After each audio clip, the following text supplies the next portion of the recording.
Scellez donc, bridez donc, belle monture, vrais chevaliers tombez toutes parures. Armez-vous, drapez-vous de votre foi, fiers chrétiens, le Seigneur vous envoie. Cœur sacré de Jésus, espoir et salut de la France, allié à l'islam. Pourquoi est-ce que je montre cela? Parce qu'aujourd'hui, bonjour les amis, c'est Cyril de Lille.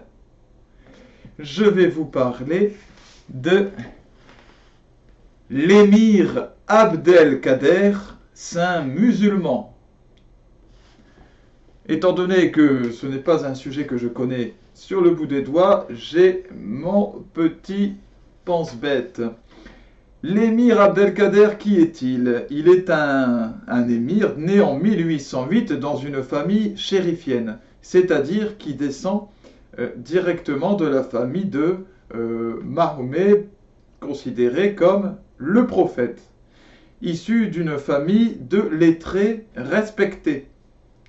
Il appartient à l'ordre soufi et passe des études classiques arabes. L'ordre soufi est particulièrement élevé intellectuellement au sein de l'islam.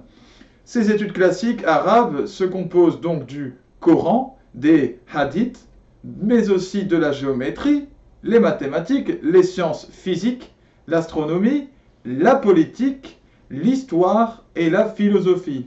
Donc des études très riches. Il manifeste une vive intelligence et une vive curiosité. Il est élu sultan en 1832, alors que la France, depuis 2 ans, donc depuis 1830, a conquis Alger. Il refuse ce titre de sultan et accepte le titre plus modeste d'émir. Il luttera 15 ans contre les Français, qui donc ont occupé Alger, et il luttera avec grande bravoure. En 1847, lassé, il décide de se rendre en échange de son exil à Alexandrie. Le gouvernement français lui dit d'accord, nous acceptons, mais d'abord passons par la France. Il embarque pour la France et les généraux ne tiennent pas leurs promesses et de manière malhonnête le retiennent prisonnier. Napoléon III le libère en 1852. Napoléon III, entre-temps, le régime français a changé. Voilà pourquoi Napoléon III l'a libéré. En 1860, il reprend les armes pour la dernière fois pour sauver 12 000 chrétiens lors des émeutes à Damas. Il transforme sa propre demeure en abri pour y planter un drapeau français. Il fait de sa maison une forme d'ambassade. Et il accueille tous les chrétiens menacés.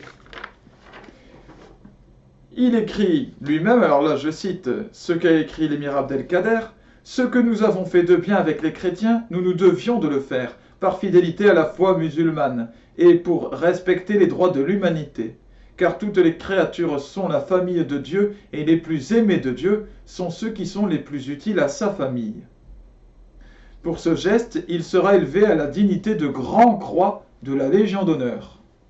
L'émir a une réputation de sainteté depuis déjà un bon moment, mais en 1863, il reçoit le degré suprême de l'illumination dans la grotte Hira, là où, selon la tradition islamique, Mahomet aurait reçu les révélations qui l'ont conduite à écrire, en tout cas à développer le Coran. Il commente et enseigne, donc je parle toujours de l'émir, il commente et enseigne les ouvrages et les pensées les plus élevés de théologiens musulmans. Les Français l'ont en haute estime, et certains lui trouvent une ressemblance avec le Christ, ni plus ni moins, d'autres avec les moines du Moyen-Âge, qui eux-mêmes ont une ressemblance avec le Christ, ou encore aux grands saints du christianisme. Beaucoup voient en l'émir une figure catholique comme sortie d'un autre âge, du Moyen-Âge. Déjà, en pleine bataille à Alger, lorsqu'il était contre les Français, il frappait les esprits en traitant correctement ses prisonniers chrétiens. aussi, alors il se fait faire prisonnier de façon malhonnête, comme je le disais lors de son passage en France, alors qu'il devait normalement aller vers Alexandrie, eh bien il ne se révolte pas, il ne se venge pas. Son ancien ennemi, le général Domas, dira de lui: vous le trouverez doux, simple, affectueux, modeste, résigné, ne demandant rien, détaché de ce monde, ne se plaignant jamais, excusant ses ennemis, refusant qu'on en dise du mal devant lui. On dirait, note personnelle, un portrait de Jésus. Il est attentif et courtois avec les Français, qu'il apprécie, qu'il aime même profondément. Il demandera au maire d'Amboise, ville française, le droit de vote, déclarant se considérer français, sans pour autant renier ses origines et sa lignée. Lorsqu'un général allemand lui propose de prendre sa revanche sur les Français en 1870, il répond, alors là c'est carabiné, je vous lis ce qu'a écrit l'émir. Excellence, donc il s'adresse à ce général, Bismarck d'ailleurs, celui à qui vous avez adressé l'offre de marcher contre la très glorieuse et très généreuse France, et de vous prêter le concours de sa loyale épée, devrait, par méprise et dédain, s'abstenir de vous répondre. Que nos chevaux arabes perdent toute leur crinière avant qu'Abdelkader Ben Mahi-ed-Din accepte de manquer à la reconnaissance qu'il a pour le très puissant empereur Napoléon III. Que Dieu le protège. Que votre arrogante et injuste nation soit ensevelie dans la poussière, et que les armes de l'armée française soient rougies du sang des Prussiens.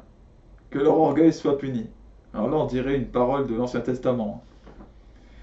L'amitié de l'émir pour la France, évidemment, est liée.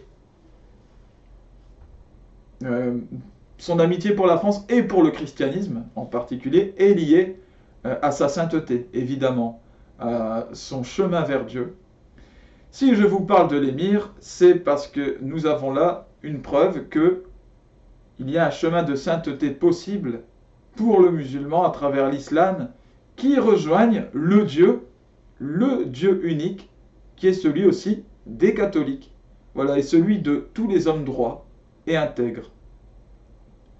Voilà le véritable exemple, le meilleur exemple, je pense, d'un véritable islam, en tout cas d'un respect d'un musulman tellement respectueux de la véritable France. Il ne s'y est pas trompé, il a bien compris que la France et le catholicisme étaient complètement liés. Eh bien, voilà ce qui lui a permis d'être saint, de montrer là une image de sainteté pour les Français. Et je pense qu'il est temps, en ce moment, de montrer ce genre d'exemple. Et de rappeler que, eh bien, autant aux musulmans qu'à ceux qui ne le sont pas, et je crois qu'il est temps de rappeler des figures héroïques, de montrer ce qui est beau, de montrer ce qui est grand, ce qui est noble. Parce qu'on passe beaucoup de temps à montrer ce qui est négatif, à montrer ce qui ne va pas, et on passe bien peu de temps à montrer ce qui est bon, ce qui nourrit réellement, et le chemin. C'est bien beau de dire ça ne va pas, telle chose ne va pas. Il y a des choses qui ne vont pas dans l'islam, il y a des choses qui ne vont pas chez les chrétiens, il y a des choses qui ne vont pas par-ci, par-là, partout. Mais c'est encore mieux de dire ce qui va et surtout de montrer là où il faut aller.